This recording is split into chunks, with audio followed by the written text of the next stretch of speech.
Trois cultures rentables avec un petit budget. Tout d'abord, avant de se lancer dans l'agriculture, plus précisément dans le jardinage, on se pose diverses questions. Quelle est la culture la plus rentable? Quelle culture devrons-nous choisir? Effectivement, certaines cultures sont plus résistantes, avantageuses, rentables que d'autres. On se retrouve après la générique.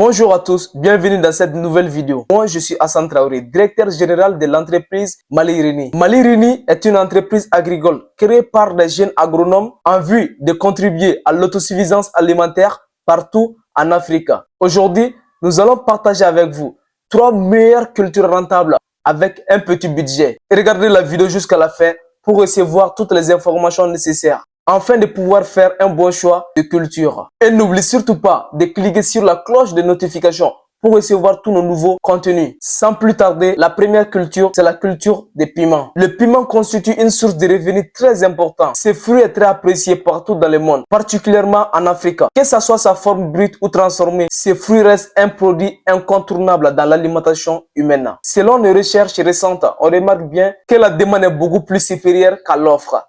En plus de constituer un incontournable dans la cuisine africaine, le piment est également utilisé dans la fabrication des produits pharmaceutiques, industriels et cosmétiques. La production de piments est un grand choix d'opportunités de création d'entreprises à ceux qui souhaitent se lancer dans ces marchés. Sur un demi-hectare, on peut produire au moins 4 tonnes de piments et il y a un avantage pour éviter les pertes post-récolte. C'est-à-dire, on peut augmenter ses revenus en le produisant en piment séché ou en piment frais écrasé, de l'huile de piment, de la poudre de piment, etc., etc. Ce qui fait de lui un produit qui donne un très grand bénéfice, une très grande marge. On peut aussi envisager d'exporter les piments dans la sous-région, voire au niveau international. Les variétés de piments africaines sont beaucoup sollicitées dans les marchés internationaux. Le Rwanda, par exemple, va exporter sur 5 années 250 000 tonnes de piments vers la Chine. Le Kenya et l'Ouganda exportent également les piments vers l'Europe. En gros, pour les connaissances nécessaires que vous devez savoir avant de vous lancer dans la production de piments, c'est pas tous les détails de production de piments qu'on va vous donner dans cette vidéo. Sinon, la vidéo risque d'être très longue. Mais on va vous donner les b.a.-ba pour vous permettre de commencer la production de piments. En effet, vous devez prendre en compte le choix du terrain, c'est-à-dire le choix de la parcelle, qui doit avoir un aspect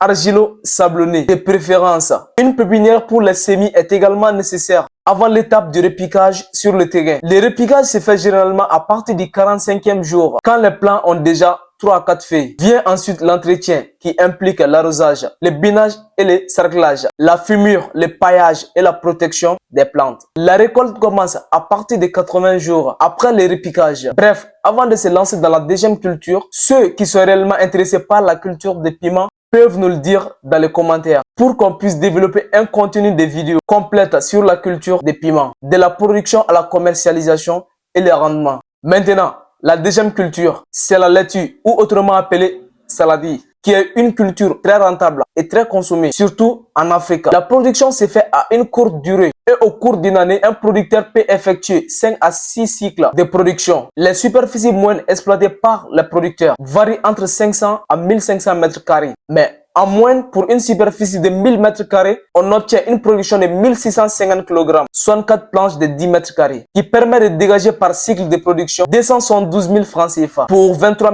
400 francs de charge opérationnelle et une marge de 248 500 francs CFA. Et vous devez aussi savoir que le cycle de la laitue est très court. Déjà, la pépinière fait une durée de 20 à 25 jours. En période froide, 15 à 17 jours en période chaude avant le repiquage. Et après le repiquage, très vite, la laitue sera prête à la commercialisation. Elle intervient entre 25 à 30 jours après le repiquage. La laitue n'a pas trop de demandes à faire, que ce soit la demande en engrais, la demande en eau. Sa préférence est surtout le compost. Il est le principal engrais organique. La production de la laitue est très facile par rapport aux autres produits agricoles. Et vous pouvez même le faire chez vous. Tant que vous avez l'eau, c'est bon. Ceux qui n'ont pas de terre plate chez eux, c'est bien et bel possible de le faire en haut de votre maison. Parce que ça marche aussi très bien en hors-sol. Ça ne demande pas non plus de coûts d'investissement élevés. Donc, je vois vraiment pas ce qui peut t'empêcher à te lancer dans la production de la laitue. Vous pouvez ne pas faire de ça un business, mais vous pouvez faire ça quand même pour votre propre consommation personnelle. Enfin, la dernière culture, c'est l'une des cultures les plus rentables au monde. Et on peut la débuter avec un petit budget aussi. C'est une culture qui peut nous donner une rentabilité énorme. C'est quelle culture? C'est la culture des tomates. Les rendements de la culture de tomates sont en moyenne 30 à 50 tonnes par hectare. Cependant, si vous envisagez de cultiver la tomate à partir des graines, il est essentiel de connaître certains faits. Tout d'abord, la tomate est une culture de saison chaude, de préférence. Sinon, c'est possible de le faire